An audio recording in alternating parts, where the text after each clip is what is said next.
নমস্কাৰ আজিৰ ভিডিঅ'ত আমি ক্লাছ 10 মেথছৰ অনুশীলনী 12.2 থকা প্ৰশ্নসমূহ সমাধান কৰিবলৈ লৈছো সো ইয়াতে প্ৰথম প্ৰশ্ন এনে ধৰণে দিয়া আছে 6 সেমি ব্যাসাৰ্ধযুক্ত এটা বৃত্তকলাৰ কালি নিৰ্ণয় কৰা যদি বৃত্তটোৰ কোণ কিমান হয় 60 ডিগ্ৰী হয় তো সমাধান চাও আহা ধৰা হল প্ৰদত্ত বৃত্তকলা OXZY তাৰ মানে বৃত্তকলা কাক কয় এই বৃত্তটোৰ এই পাৰ্টটো ওৰ পৰা x z y এই পোৰশনটো কি বুলি কোৱা হয় বৃত্তকলা তো কোৱেশ্চনত আমাক 6 সেমি ব্যাসাৰ্ধযুক্ত দি দিছিল তাৰ মানে এই বৃত্তটোৰ বৃত্তকলাৰ যেটো ব্যাসাৰ্ধ হেতু কিমান আছিল 6 সেমি আৰু বৃত্তকলাটোৰ কোণ কিমান দিছিল 60 ডিগ্ৰী এতে দেখা পাবা কোণ 60 ডিগ্ৰী লিখা আছে সো সমাধানত আমি কি কৰিলো ধৰা হল প্ৰদত্ত বৃত্তকলা OXZY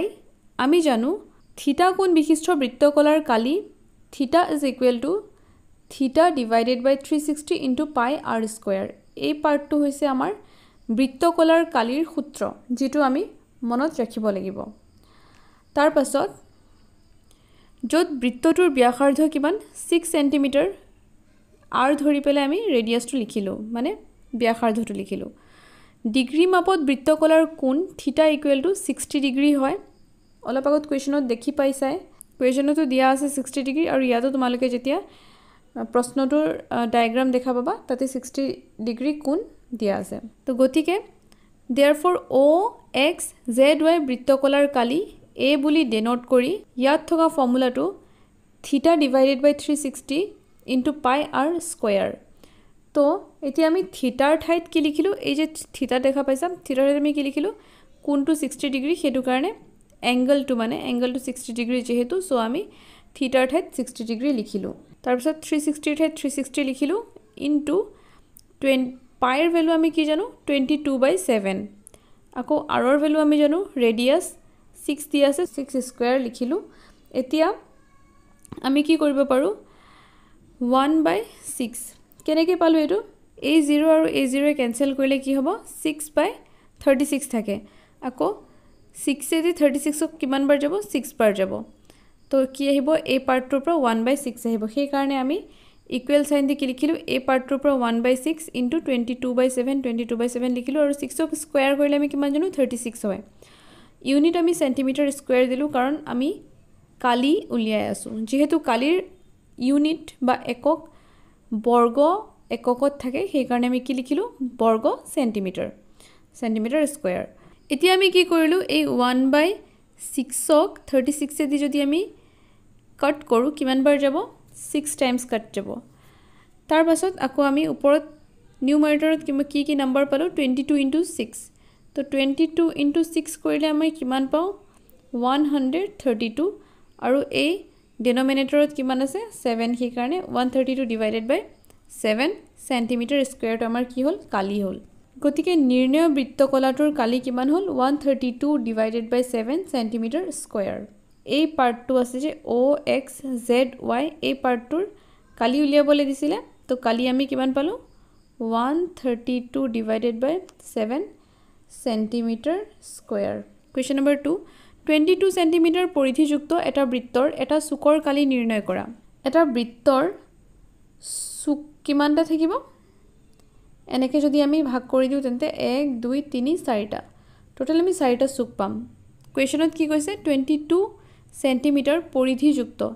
এই বৃত্তটোৰ পৰিধি দি দিছে 22 সেন্টিমিটাৰ আৰু এটা চুকৰ কালি নিৰ্ণয় কৰা কৈছে তাৰ মানে এনেকুৱা এটা পোৰশনৰ কালিটো কিমান হ'ব বুলি খুদিছে তে সমাধান ধৰা হল বৃত্তৰ ব্যাসাৰ্ধ r সেন্টিমিটাৰ therefore বৃত্তৰ পৰিধি 2 পাই r যেটো আমি জানোৱে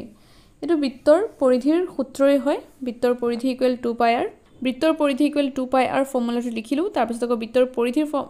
ভ্যালু আমাক কিমান দিছিলে 22 ইকুৱেল টু আমি পৰিধিৰ ফৰ্মুলা লিখিলো এতিয়া ইয়াৰ পৰা আমি কি কৰিব পাৰিম r উলিয়াব পাৰিম চাও আহা 2 পাই r আছিল সো 2 ঠাইত 2 পাই ঠাইত 22/7 আৰু r ঠাইত r লিখিলো ইকুৱেল 22 তে ইয়াৰ পৰা আমি r equal to 22 * 7 divided by 22 * 22 লিখিলো কাৰণ এই পাৰ্টটো যদি মই এফালে সিম্পলিফাই কৰো implies the আৰৰ ভেলু আমি কেনেকৈ পাম r ইজ ইকুৱেল টু এই 22ক মই ৰাখিলোঁ এইফালে 22 ইনটু এই 2 ইটো সাইডলৈ গ'লে কি হ'ব 1/2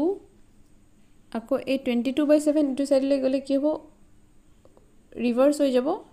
22/7 টো কি হ'ব ৰিভাৰ্স হৈ 7/22 সেই কাৰণে আমি কি পালো 22 into 7 ওপৰত যেটো 22 into 1 into 7 আছে সো 22 into 7 তলত 2 into 22 22 into 2 এতিয়া আমি এই 22 ক্যান্সেল কৰিব পাৰো আৰু আমাৰ হাতত r ৰ ভ্যালু কিমান আহিব 7/2 গতিকে বৃত্তৰ এটা চুকৰ কালি কিমান হ'ব 1/4 into বৃত্তৰ কালি এটা চুক কিমান অংশ হয় 1/4 অংশ হয় গতিকে 1/4 into বৃত্তৰ কালি আমি ফৰ্মুলা কি জানো pi r square so 1/4 ঠাইত 1/4 দিলু pi ঠাইত 22/7 r ৰ ভ্যালু অলপ আগতে আমি কিমান পাইছিলো 7/2 স্কয়াৰ থোৱাৰ কাৰণে স্কয়াৰ দিলু এতিয়া সলভ কৰি আমি কিমান পালো 1/4 ঠাইত 1/4 22/7 to 22/7 লিখিলো আকৌ 7/2 ক আমি দুবাৰ লিখি দিলু এতিয়া এই 7 এ ক্যান্সেল যাব তাৰ পিছত আকৌ কি আহিলে ইফালে 2 into 2 তো 2 যদি আমি এবাৰ 11 দি কাটো তো তলত কি থাকিব 4 into 2 8 পালো তাৰপিছত আকৌ 11 into 7 কিমান হ'ব 77 সেন্টিমিটাৰ স্কয়াৰ গতিকে বৃত্তটোৰ এটা চুকৰ নিৰ্ণয় কালি কিমান 77/8 সেন্টিমিটাৰ স্কয়াৰ